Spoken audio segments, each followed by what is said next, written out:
Outriders, Javelins, Freelancers, Agents, Guardians, welcome to Luda Universe. I am of course your host, Ogaz, and today I wanted to take another look at Outriders, in particular its activity right now that we're seeing on Steam, its engagement in terms of player base, and importantly, some of the choices that we've all been making as players in this very early demo. We're going to talk about the ramifications of those choices and also the future. What's going to be the impact of those conversations perhaps in April when this game does launch? The first thing we looked at was, of course, our choice of class, and it is pretty clear from the statistics of our polling that Trickster is by far the most popular, and to be fair, I would argue that's been matching probably the consensus of most players on Reddit and on Twitter.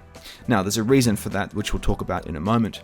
We do like to do these for each game when we come across them. Anthem, we did one similar, which was about 2,500 votes, which was a pretty good representation, and we did nail that back then. This is 600 votes, not quite as prominent as we would have liked, but still a good number, a good change, and I thank you for those that participated in this little cute poll. Now, of course, it doesn't represent the final, and it doesn't represent the game data. We don't have access to the information, of course, that People Can Fly do. They are very aware of what choices are being made. All of this is tracked, of course, and there's nothing new to them. But it was a good insight from our side.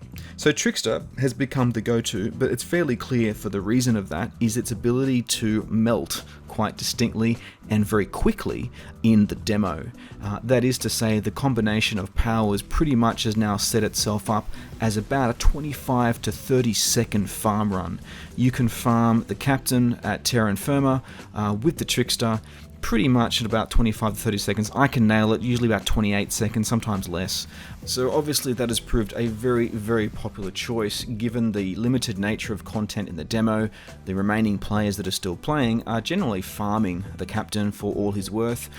Some are getting very mixed results. We've seen 14 hours of playtime for people with 2 or 3 legendaries. We've seen 40 to 50 with 2. I've only done 49 myself, and I've only seen 2. Binary, my counterpart you might be familiar with, has done, I think, 15 hours, and he's got 3. Some have seen 60 or 70 and not have any. The magic, of course, of RNG. At the end of the day, Trickster is definitely the go-to, so if you're trying to work out how to maximize your farming in this demo before April, then Trickster is the go-to. It is the quickest, generally speaking, that you'll get the captain down on. The Devastator you could get pretty close with. I think I was getting my fastest run with the Devastator so far, with a legendary gun by the way, was, I think it was about 40-50 seconds. Not quite as quick as the Trickster if you're looking to farm. Anyway, that gives you an idea for the popular, but I stress, I feel that's representative of the demo and not representative of the final game. Looking at the data and looking at the numbers and looking at the builds of Pyromancer, I think that could make a quite interesting long game if you look at some of the abilities. Devastator, as I said, is just a god. I think he'll be a fan favorite. Whilst Trickster is fun and all that, Devastator just has the tanky brute awesomeness. He feels like he's not a superhero like the Trickster, but he's just a god of menace, and I think a lot of us will enjoy. But certainly those two are definitely the fan favorites right now. Pyromancer with its medium range conjuring fire abilities, I think that's going to come in, as I said, that might come in a bit stronger in the long term game, hopefully it does. And of course Technomancer is doing fairly well, but if you're a sniper and you're looking at some of the abilities that can support you, that could do quite well for you. At the end of the day, choice is choice. We won't know what's going to happen in the final game, but it's very interesting to look at least at the early initial thoughts and passions that people have for these builds. Now, if you look at the statistics on Steam, it'll give you a bit of insight into how well the game has progressed as a demo. There's been quite a fall off in the last probably 24 to 48 hours in terms of player base. It was averaging a concurrent player base of about 10,000 per day. Concurrent was the max number we were seeing. Of course, we know that the game has been downloaded 2 million times, although that's, to be fair, a number that we can't really hold to in terms of player base. We know that doesn't mean 2 million players, but it's good to see the game has been fairly consistent.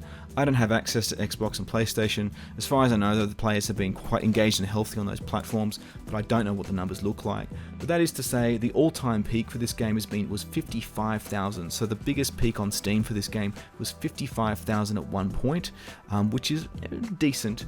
To put it into contrast and to context for you, If you go to our good friend Counter-Strike Global Offensive, it gets still, to this day, wow. Currently it's at 635,000 players right now as I speak. It is what it is. Anyway, just some interesting data to think about in terms of activity. The game has definitely dropped off in the last 48 hours, and that's not surprising. I think most people have reached the extent of this demo.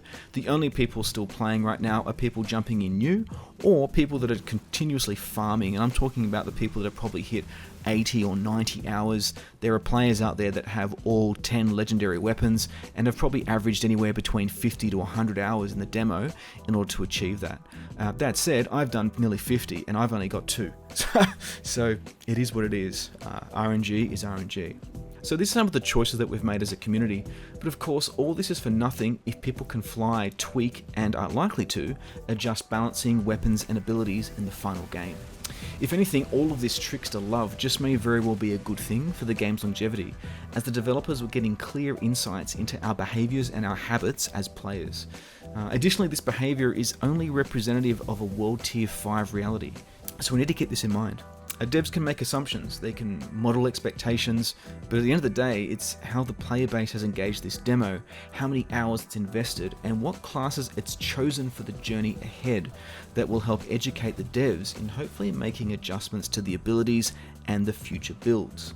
Now, if builds is of interest to you, we're going to take another look at builds and start to play with a bit of theory crafting on our next video, so stick around for that, but I'm just going to leave it there for now. Just some insights into the data from Steam and some insights into the choices that we're making as players. What choice will you make in April? Will you stick to the choices that you've started in this demo? Have you been impressed by what you've seen? Are you curious about a class perhaps that you haven't got a chance to play with yet? Let us know in the comments, and I'll leave it at that. Javelins, Outriders, Freelancers, Guardians, Agents. Thank you for joining us. This is Ludo Universe. I am Ogaz, and we'll speak to you next time.